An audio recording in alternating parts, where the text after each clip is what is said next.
afternoon, everybody. Welcome to Columbus Metro Club. I'm Amelia Robinson, Opinion and Community Engagement Editor at the Columbus Dispatch, and I'm also a very proud member of the CMC Board of Trustees. I am also extremely pleased to welcome you all to today's forum. I would like to thank today's sponsors. We have Event Marketing Strategies and the Thanks Be to God Foundation.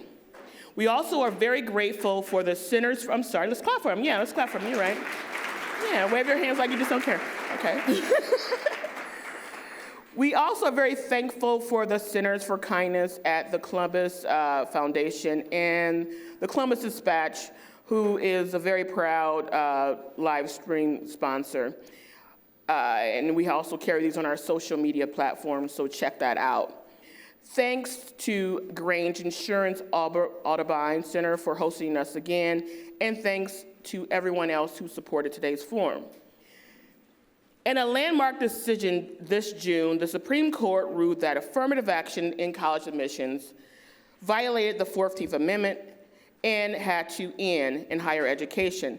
At the same time, D&I initiatives at private companies are coming under fire.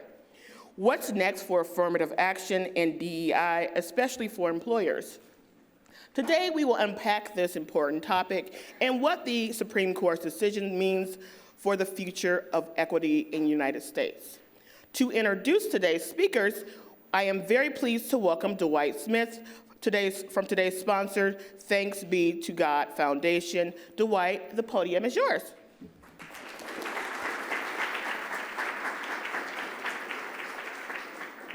Good afternoon.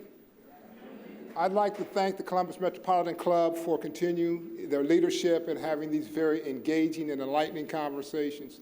The TBTG Foundation has supported programs and initiatives around Central Ohio and around the world for over 20 years. On Monday, we celebrated the 60th anniversary of Martin Luther King's I Have a Dream speech. I share that dream. Dr. King dreamed of an America with equality for all, where inequality was a thing of the past. Many people believe we have achieved that dream, and others think that we are still on the journey. When George Floyd was murdered, we were shocked and appalled at the video and the disturbing conversation that followed. People came together, black, white, young, old, and male and female, to step into the conversation about equity and social justice. Given the recent Supreme Court decision regarding affirmative action and college admissions, this is a very timely conversation. And the decision didn't stop with college admissions.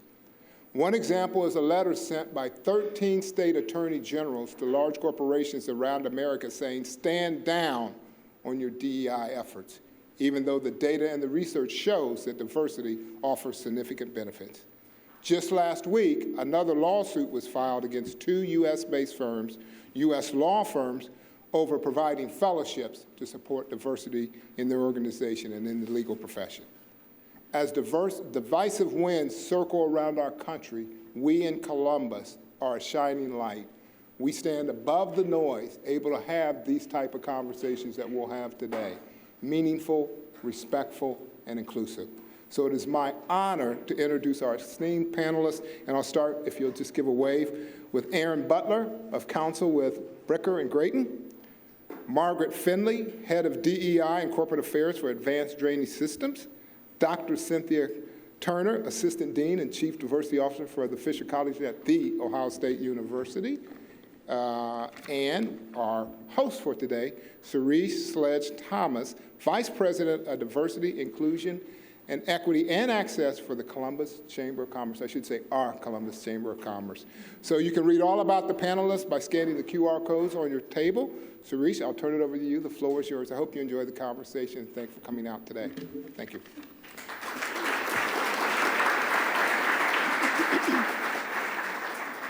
So thank you, Doug. I want to make sure before we start with this esteemed and amazing panel, and I can say that because, you know, they're my DEI peeps. I want to make sure that we all are clear on what affirmative action is. So when you think about affirmative action, it's a set of policies that were established to address historical inequalities and also to promote equal opportunities for individuals from underrepresented groups. So as we chat today, I want you to think about that definition and keep it in your mind, because it'll be really important as we go through the journey of this conversation. So I'm going to start out with Erin. So how effective was affirmative action in achieving its intended goals? So that's going to very much depend on who you ask that question to. The Supreme Court had very different views among the individuals on it. And I will tell you that the majority would define what they were examining a little bit differently from affirmative action. They would say it's never been legal to really redress general past wrongs in admissions policies, and they view it a little bit differently. I think you have very vocal dissenting opinions in that case that will tell you, as many additional briefs from schools across the country, that their experience has been that affirmative action has been very effective in increasing the numbers of specifically Black and Hispanic students within their populations. There's a lot of data, and as we see in the Supreme Court case, it can be viewed in different lenses depending on who's looking at it. So you also had a majority who said, well, depending on who you ask, even within the majority, they didn't view it that way because of the level of scrutiny that has to be applied to. So that is a very legal answer to your question. Well, we always start with the legal answer, right? That's one of the things we want to hear. So Dr. Turner and I were having a conversation about this very same question, and we'd like to hear your point of view. Well, if we follow what the intentions were when affirmative action was enacted, it was to remedy injustices, in particular against people of color, Black specifically. And so if you look at the numbers, the data shows that it did do some good things. For instance, in 1965, there were only 5% of all undergraduates were Blacks. And by 2001, it had doubled to 10%.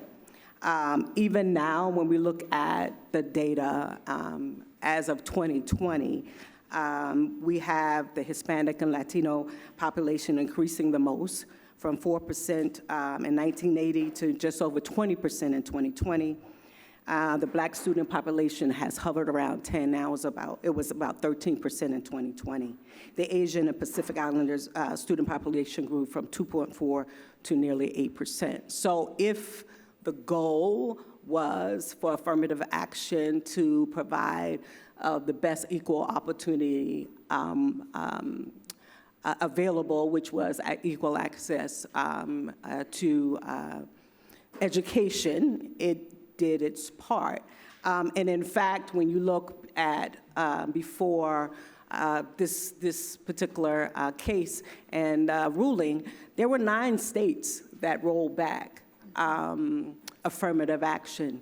And if you look at what happened, as in California being probably the most popular, understood, there was, without affirmative action, you saw a regression as it relates to underrepresented populations.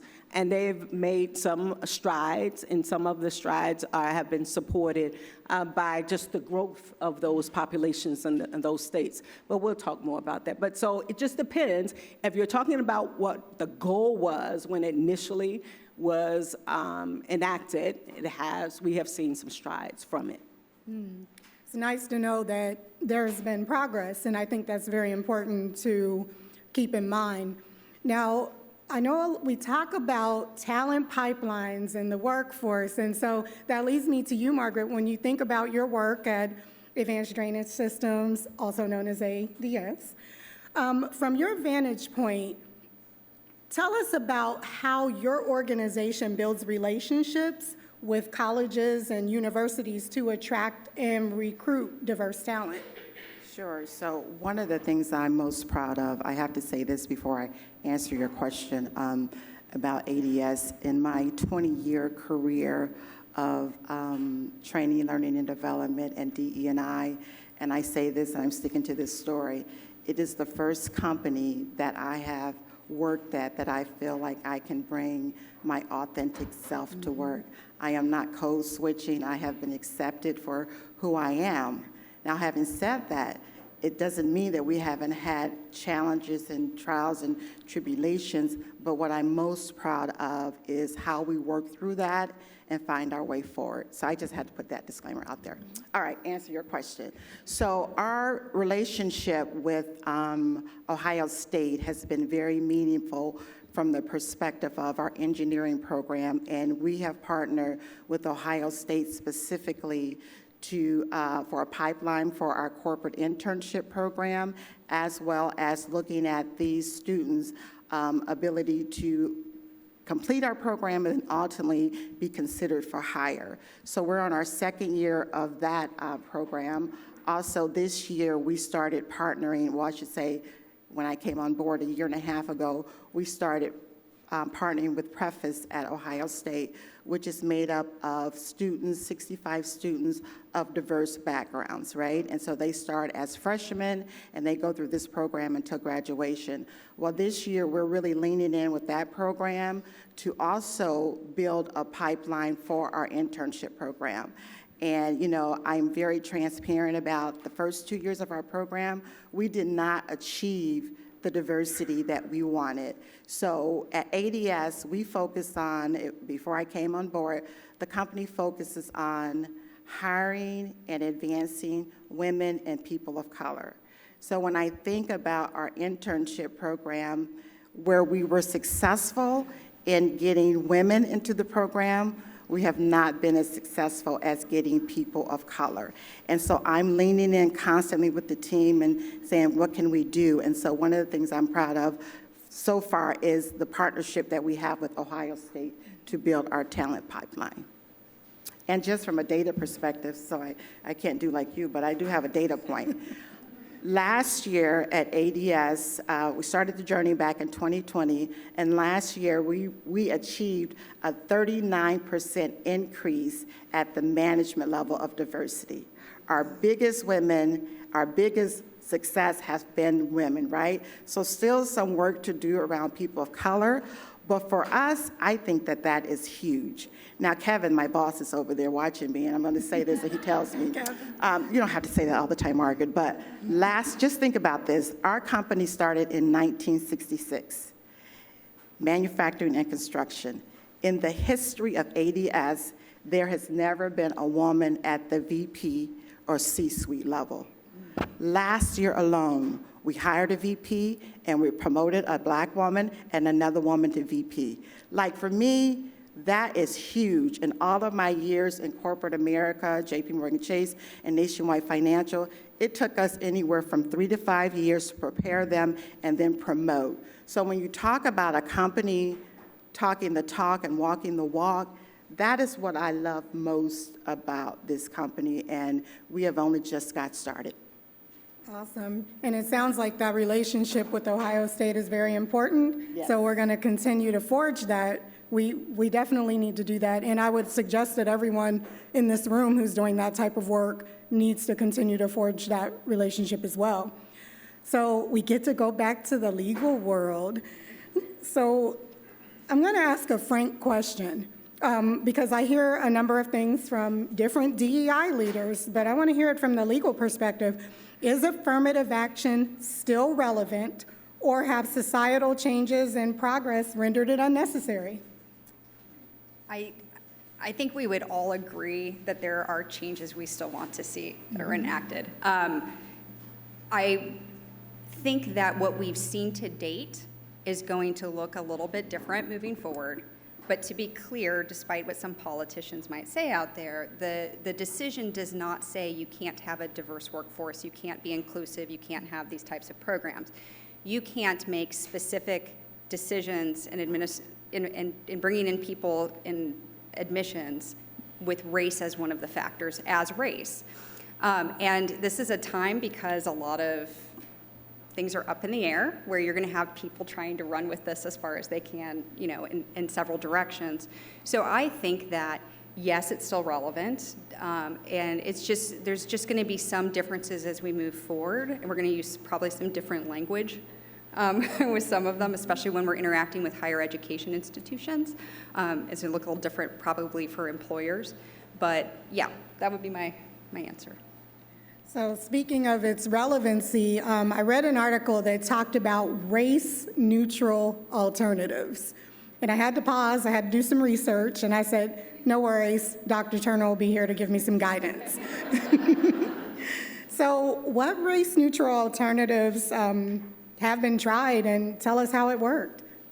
So you'll find that if you look at the states that have banned affirmative action over the past couple of decades, it wouldn't be surprising for you to think that or consider first generation being something social, economic, class-based, has been something that many of these states have considered and are looking at and are actually have implemented. Even this idea of percent plans. I know the state of many of these states, if not all, that had banned affirmative action before June, have this top percent plan where if any students in the top 10, I've seen top 9, top 10, top 12.5%, would be automatically accepted into the schools, particularly the public schools. Now, I know in California specifically, they're automatically enrolled into the UC system, but they may not be able to choose the school of choice, right?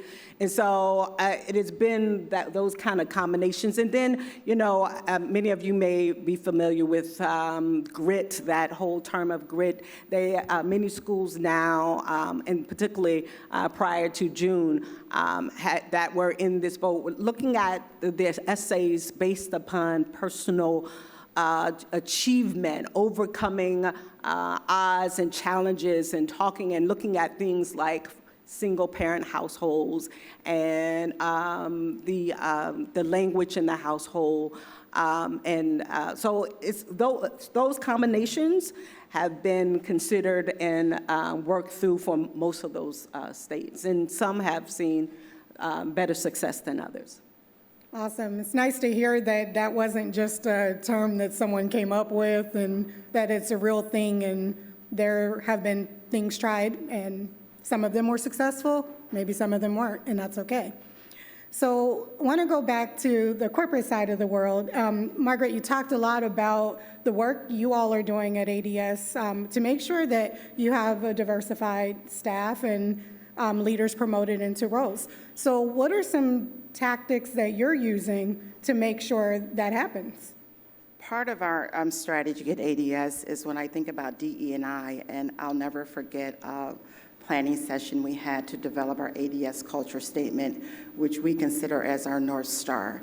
And one of the things that is very important to us is that every employee at ADS feels like they're valued, respected, and heard, that they can bring their authentic self to work, right? And so we came up with this culture statement that has been socialized from the executive level out through our plants. And as I think about that statement, again, it is our North Star, our guiding light. And anytime any employee feels like they can't look at that statement and see themselves or feel that feeling, then we say, Houston, we have a problem. In the last 2 years, we have leaned in to focus on leadership development. So we have a program called Stepping Up to Leadership. We have a program called The Fan. And then recently we added another program called Advancing Leaders. And this is all around how do we prepare our leaders to communicate effectively that culture statement, and that they can have a team that feels like when I come in here, I feel like I belong here. Like, that is really important to us. And so when I think about alone stepping up to leadership, from the time we started the program last year to date, we have over 250 frontline leaders and managers that we've sent to that program. What warms my heart is when I get the emails from our employees and our leaders to say, the culture statement matters to me. I feel like I can identify it, right? Now, conversely, I've got a couple to say, my manager is not modeling this. What are you going to do about it, right?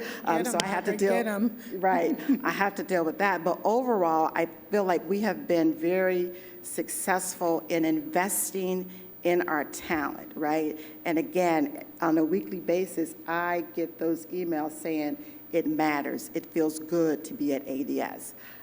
The other thing that from a talent perspective, yes, it's about the work, but it's also about getting to know your employees and their families. So about 2 weeks ago, for the first time in the history of the company at the corporate level, we had what we call an ADS Family Day.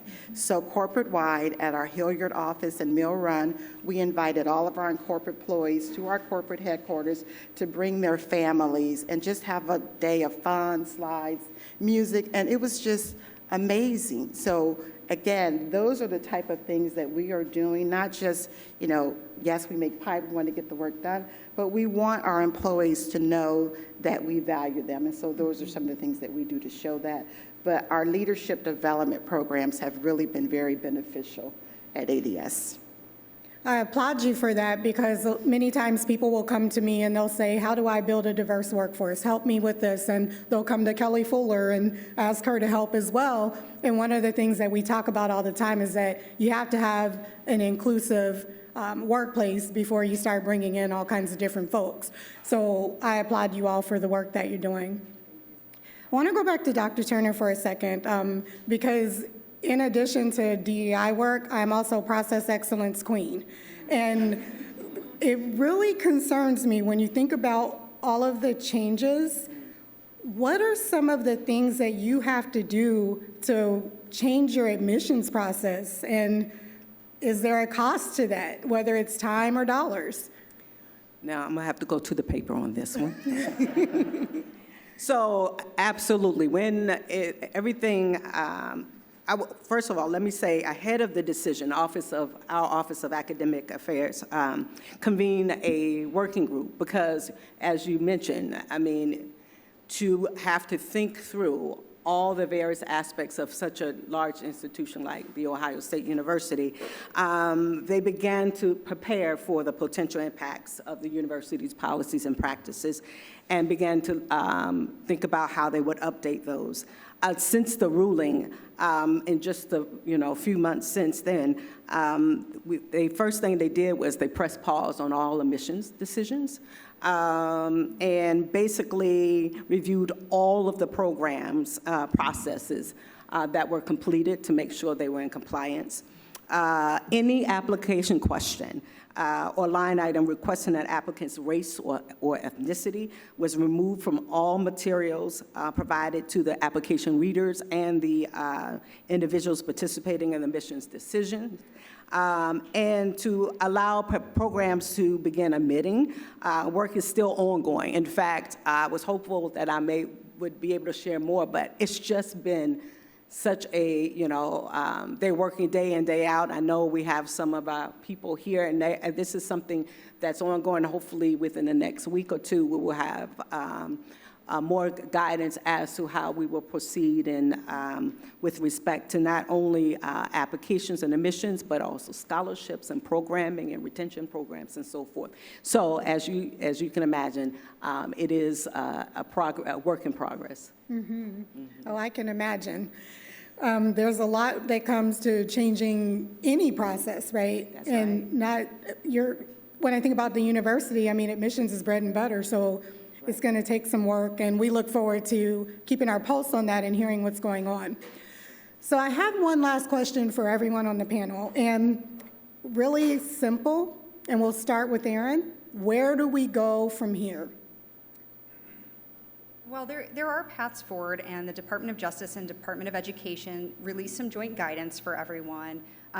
As Dr. Turner's mentioned, California, Michigan, some other very large institutions have kind of rolled down the hill first for some of the rest of us. And so there's some really helpful information that they've been outwardly sharing to try to help institutions to transition during this time period.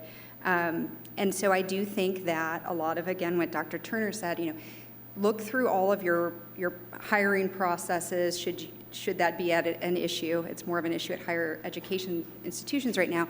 But look through all of your admissions processes. Pay attention to any changes that are coming forward. There's a lot out there right now of people telling you what did and did not happen in the decision. Take it with a grain of salt. Look for more guidance and be ready to be flexible, to have to change some of the language and to have to adjust to a little bit of a new normal. Mm-hmm. The new normal. So what do you think, Margaret? Where do we go from here? Yeah, so this is a very timely question. Another thing that I'm proud of ADS is last month I meet with our board quarterly and I give an update on our DE&I strategy from the perspective of the workplace, workforce, community, and partnership. And so one of the things that Kevin and I met with the board about this last time was about affirmative action.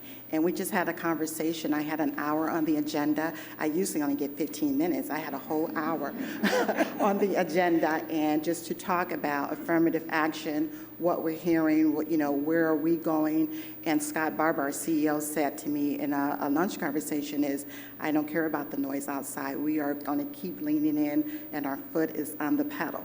That conversation with the board was just so refreshing for me, because as we went around the room, each board member shared their perspective, their thoughts, and I'll never forget one board member said, since you've been on the team, Margaret, and we have these conversations with you on a quarterly basis, I have learned so much, right?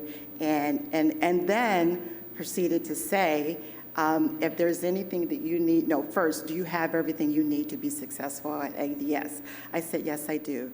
And he said to me, if ever a time comes where you feel like you're not being valued or supported, you will let us know, right? And I said, yes. So the thing that we committed to last month in that meeting was, we're going to keep leaning in, and where our strategy was around DE&I, those 4 priorities, we are now going to shift and talk more about our culture of engagement.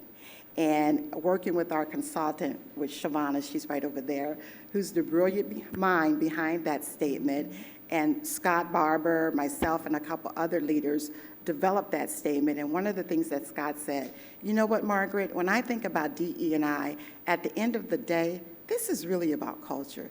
This is about the people, what they experience when they come into our environment. And so for us, where we are not going to shy away from diversity, equity, and inclusion and using that language, what we are going to do is evolve and transform into our focus around that we have a culture of engagement and belonging, and that every employee can say, I feel valued, respected, and heard at ADS. So some have challenged us and me on that approach to say, oh, you're running away because of affirmative action and all of those things.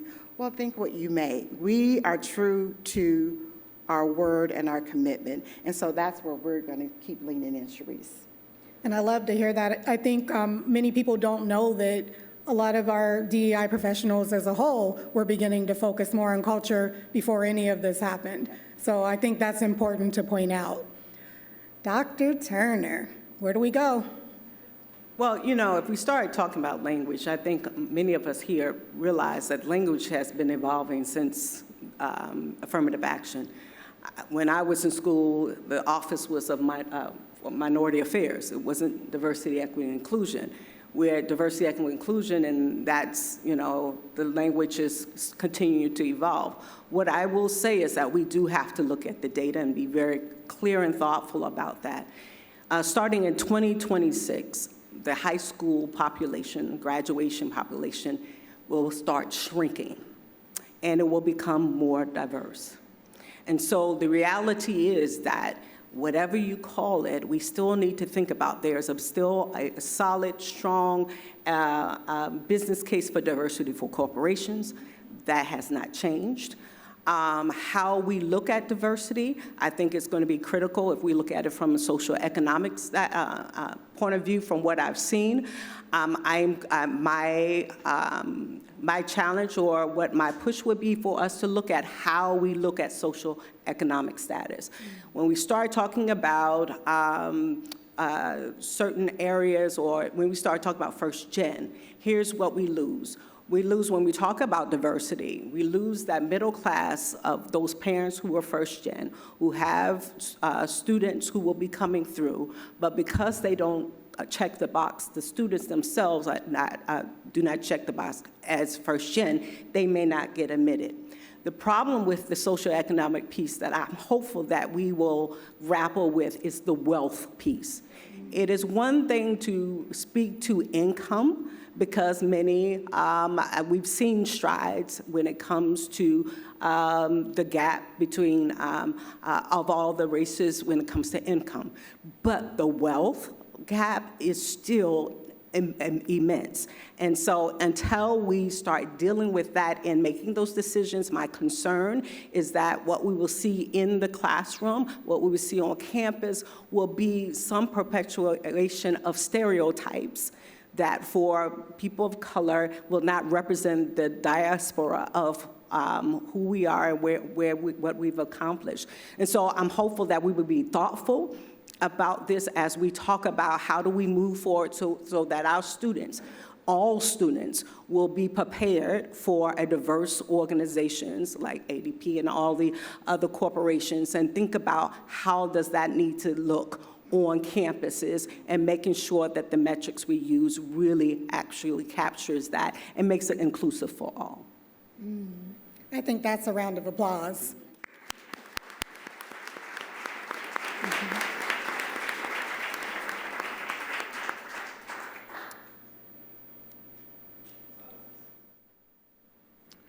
Sherrice, thank you very much, and thank you to today's panelists. We've got lots of questions coming in from the online audience and some questions submitted in advance. And if you have a question and you're in the room here with us today, please come stand right up here behind me. We'll alternate taking questions from the live stream audience and then taking your questions from the in-person audience till we run out of time today. So I'm going to start with a question from Dwight Smith. How will the Supreme Court's ruling impact minority or Black-owned businesses? Oh, wow. So when I think about it from the chamber standpoint, this is my theory. Minority and Black-owned businesses are as old as time. We've been doing this forever. Do we need some support? Do we need additional resources? Yes, we do. At the same time, when you think about right after the Civil War and when slaves were freed, I believe that we had some of the most prosperous communities of color, specifically Black, that we've ever seen. So my theory is we're going to keep chugging, we're going to keep pushing, and at the chamber, we're here to support minority-owned businesses, and we're glad to be a part of their staff and a part of the work that they're doing. So we're going to keep pushing.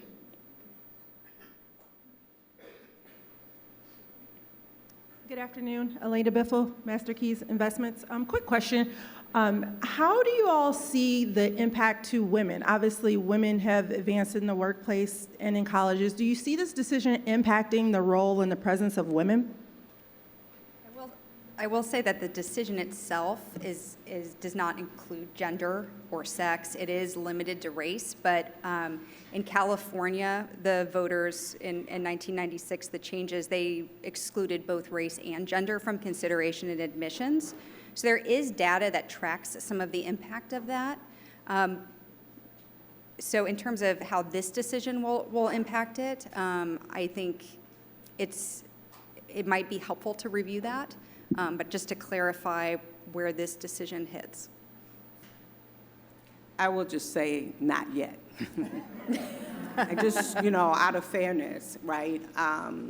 We already seeing lawsuits coming after different, So right now, it is open the door for more litigation to see where we stand. But as was shared, hasn't impacted, I think, Black women, Hispanic women, may feel a bit of this because of the intersectionality, but as it relates to women, not yet. But we can expect their potential litigation will be on its way to test that. And I would just add from my perspective, given the data I shared about our 39% increase last year, from my vantage point, it does not impact women for the work that we're doing because, in my opinion, women have been the biggest beneficiary of DE&I and certainly at our company. We do have more work to do as it relates to women of color, so we need to lean in a little bit more there. Yeah, in fact, I don't know if you're familiar, there is a lawsuit that just was brought forth against it was an investment firm that was investing exclusively in Black women businesses. So again, we will see how that plays out, but yeah, that's why I said not yet, yeah. And I believe that was the Fearless Fund, if Yes, I'm correct? that's correct. Yes. That's correct. So I want to add, even piggybacking off of the question about how this affects Black-owned businesses, how it affects women-owned, I would suggest that we know that these lawsuits may keep coming. Maybe they won't, but history is showing that they will. So if you are Black-owned, and also if you're Black, if you are any other minority in this room, I would suggest that it's incumbent upon each of us to make sure that we are supporting our own and that we're supporting our businesses. I find that Black philanthropy is at an all-time high, and so if the Fearless Fund goes away, my challenge is what do we have that can replace that? Thank you. And please, for the in-person audience, don't be shy. The online audience is not with their questions, so please do join me at the microphone. I'm going to combine a couple of questions here together, and I'll paraphrase them a little bit, but I think the questions are basically asking, what is the heart of the higher education ruling itself, which I think involved Harvard and the University of North Carolina? So the quick answer is that the Supreme Court found the processes that they follow, which, just to be clear, were compliant with the prior U.S. Supreme Court direction on how to move forward in this, were unconstitutional under the 14th Amendment, which may raise some eyebrows because Harvard is a private school. And the reason was because they considered race, and it did not meet what they call the strict scrutiny standard. So when race is involved, the Supreme Court has what they consider the highest threshold for state actors and the use of race. So they said basically, and I'm paraphrasing literally hundreds of pages here, they said that what Harvard and UNC had put forward as the goals they were trying to meet, while they might be great, they were too squishy essentially to measure, which is interesting because a lot of those goals were from a previous decision that a different majority of the U.S. Supreme Court had told everyone were measurable. So this majority said, there's no way for us to know how this has really impacted, minority business owners out in the community, or how this has increased, cross-racial communications in schools, or had all these educational benefits, which I will tell you the minority and many amicus brief writers will vehemently disagree with and provide lots of data. But the majority said, we see it, it's just not enough for us under strict scrutiny because we have to look at these laws and look at them with suspicion and assume essentially they're not valid unless they're very, very narrowly, necessarily tailored to the goal. And they looked at how race was defined on these admissions criteria. And they said, look, on some of these you're looking at really 6 categories, African American, white, there's none for Middle Eastern. This doesn't, they basically said it's over-inclusive and under-inclusive at the same time. And there's just no way for them to feel like this isn't improper stereotyping, to assume that people, because of a box they checked, would have the same views or bring diversity to the group. And the other piece they really focused on was this time limit. They said, look, our past history where we've said that race could be considered had to sunset at some point. We're not seeing any cognizable end to this.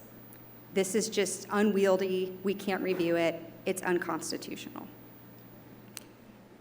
I could literally talk about that for like an entire day, so there's a lot more nuance to it than even that, but hopefully that was helpful. Hi, Doug Buchanan, Columbus Business First. I've seen some reporting that nationwide, anyway, DE&I positions are being left unfilled in the wake of the Supreme Court ruling and culture wars in this country. I'm just wondering what you're seeing as far as the corporate community's commitment to DE&I now versus maybe immediately in the wake of George Floyd, and what your feelings are about that going forward. You want to take that, Margaret? Or? Sure. So, again, not to be redundant, our commitment remains. However, in my circle of practitioners and professionals, there are those that have been let go, or the strategy has shifted to roll into another department, not calling it DE&I because of all of the noise. And so I'll never forget, a couple months ago, I was at the Deloitte's Chief Diversity Officer Forum, and Dr. Chan made a statement which I wholeheartedly agree with. He said for us to stay the course and stay committed, right? That this inconvenience does not give us a pass to no longer be committed. And the other thing that he said was, at the end of the day, those making the most noise gets the headlines, right? But you still have the champions behind the scene, companies and corporations. There are more of us staying the course and leaning in than there's those that are jumping ship, right? And I do believe that. So has an impact? Yes, but I think we just need to stay committed to the cause. Mm-hmm. And in addition to staying committed and staying the course, which we're doing as well, I think it's important to challenge all of our DEI leaders, no matter if you're in the social justice, corporate, nonprofit space, to learn how to make what you do systemic and not performative. Because if it's systemic, then no matter what happens, it's just a part of the process. It's a part of the practice. It's the way the business works, the way you operate. It's in your DNA. So if you walk out here with nothing else, stay the course, make it systemic. Yeah. And if I could just add, I think it's really important to recognize that after George Floyd, there was a lot of performative types of activities. So it is really difficult to assess where we are today than we were with George Floyd. Chief Diversity Officer became the new thing, and unfortunately, it was not well thought out at many of the companies. And so what you found was that you identified individuals, you put them in those roles that were not well resourced, and as a consequence, the failure was a kind of reflection of, we tried this and check the box and move on. So I think it was not just simply, I think there were a combination of things that when you see what's happening now in corporate, for those companies who were committed, they've stayed the course. Those who were responding, I think this is what you're seeing is just this hemorrhaging. But that would have happened anyway because it was never genuine and authentic. So I want us to make sure that we make that distinction. Good afternoon, Robbie Banks with the Columbus Partnership. I'm curious to know your thoughts on how the supplier diversity programs have been affected or will be affected by this ruling. It's a good question. I think that's another Sherrice question, right? And Robbie's my neighbor down the hall. So when I think about the work that I'm seeing across organizations, ironically, I can speak for the chamber, our phone's ringing more. People want to dig deeper. They want to know about more diverse businesses whom they can partner with. I can give two examples. NiSource is one. They just had an amazing supplier day, and they're really committed to doing business, and they were making deals in the room. Victoria's Secret is another one, very committed. Once again, making deals in the room. So ironically, our phone is ringing more, and we're helping more people. At the same time, we are realistic, and we know that if the trend continues, that there will be an impact. But while that phone's ringing, we're going to keep helping. And I would add, where supplier diversity does not fall under my umbrella, one of the things that we're doing at ADS under our partnership umbrella, and we identify them as XBEs, and it's all women, women, people of color businesses, et cetera. And one of the things that we did last year was to lean in with our sales teams to get more partnership with businesses. And don't quote me on the numbers, Kevin, what's the number? We have an increase of what in Black business and women-owned businesses?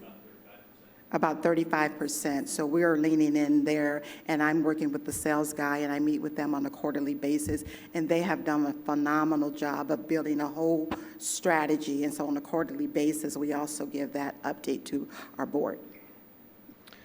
Thank you.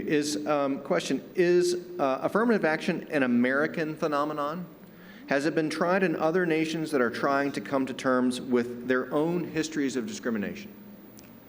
So affirmative action is a very squishy term, which, just to be clear, but yes, lots of other countries have some sort of program. Many countries use quotas, which are illegal here, but they will actually set percentages aside reflective of their population for various positions. That is expressly not allowed here. Other countries have similar remedial type remediation, affirmative efforts. So no, we are, this is not a uniquely United States matter. Now our history is unique to us, and so it looks different here, but.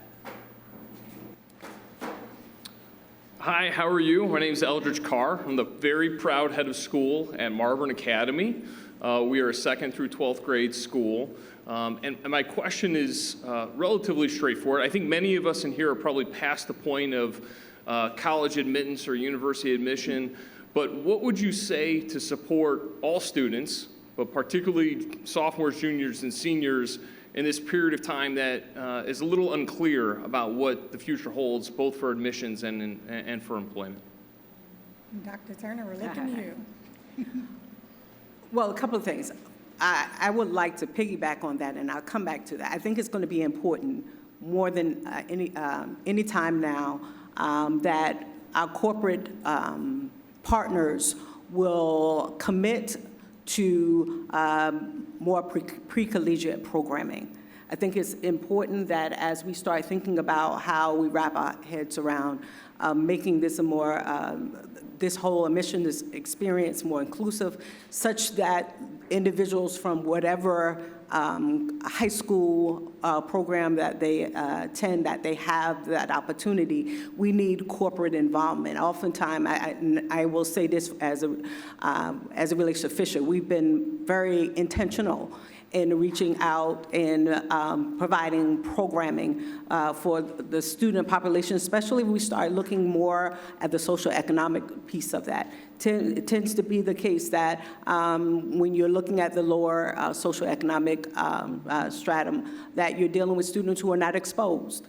And exposure is critical as we start thinking about high school graduation to college entrance, right? And so I think it is a partnership that is going to require companies to start thinking about how do they play a role in making sure that as we deal with this new norm, that we're still bringing that diverse student population and all students thinking about this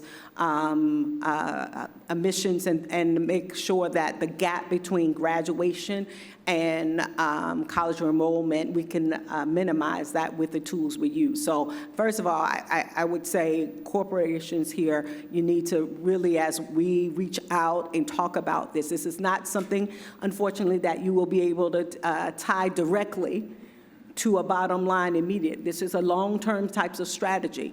And so this is really critical, and that's why many times companies don't wade in that water. But it is going to be absolutely imperative that as we think about how this will impact students that are sophomores, juniors, if they don't think there are opportunities, if they don't get admitted to the schools that of choice, we don't want them to then say, I don't want to go to school.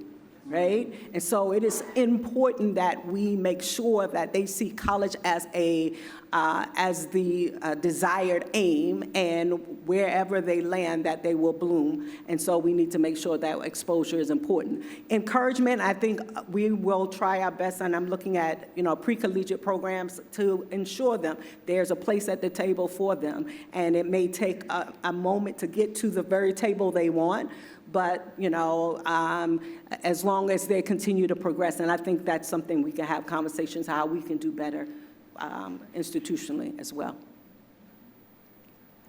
I feel bad. I feel like Dr. Turner's being targeted this last portion of the session, so apologies up front. Janine Watkins, I'm the Vice President for People and Culture at Denison University. And my question, Dr. Turner, is some of the things that I'm hearing, so I'm curious if you're hearing as well, while the decision primarily was focused on enrollment, we're definitely having conversations at the staff level around how will this impact us? How will this impact hiring? How is this decision at some point going to roll down into our lives and how we as people leaders promote?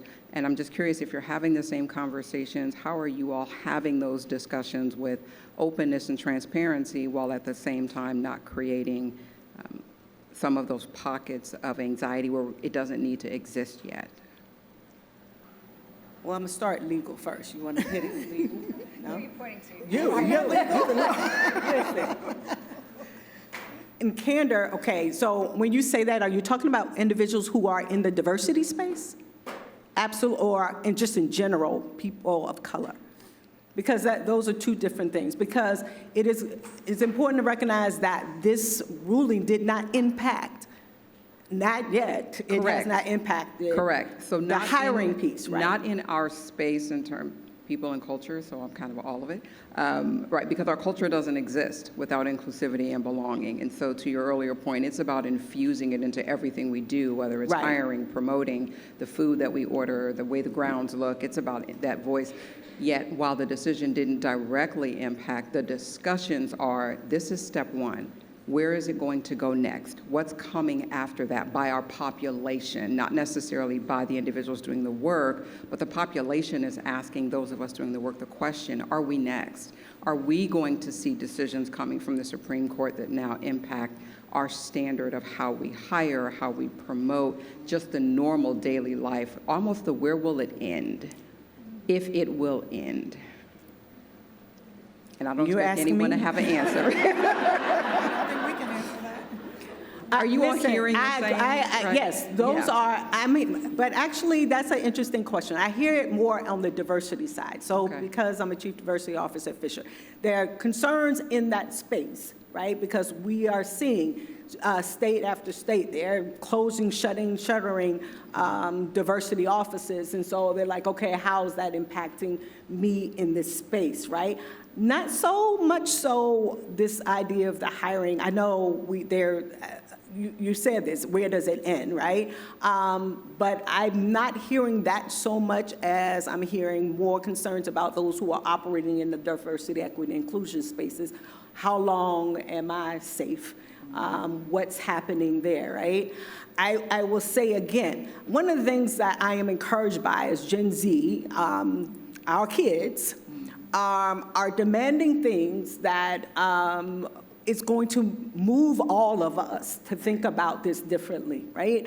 They're making decisions on the companies they will work for based upon diversity, whether or not we want to embrace that or not. Our stakeholders, corporate stakeholders, customers, they're looking at this as well. As diversity, however we call it, this is a responsibility from corporations, so they're gonna still look for that within the organization. So again, I don't know where we're in, but I am encouraged by the fact that I think that we understand that the only way we will continue to thrive as a country is that we have to be inclusive of all diversity and make sure that everyone must thrive. Thank you. Yes. And I would just like to add to that real quickly. I just had this conversation with Laura yesterday about the diverse pipeline that of talent, right, that we're looking at. And we've had candidates go out to our website and say, what is your diversity statement? Right. What do you believe, right?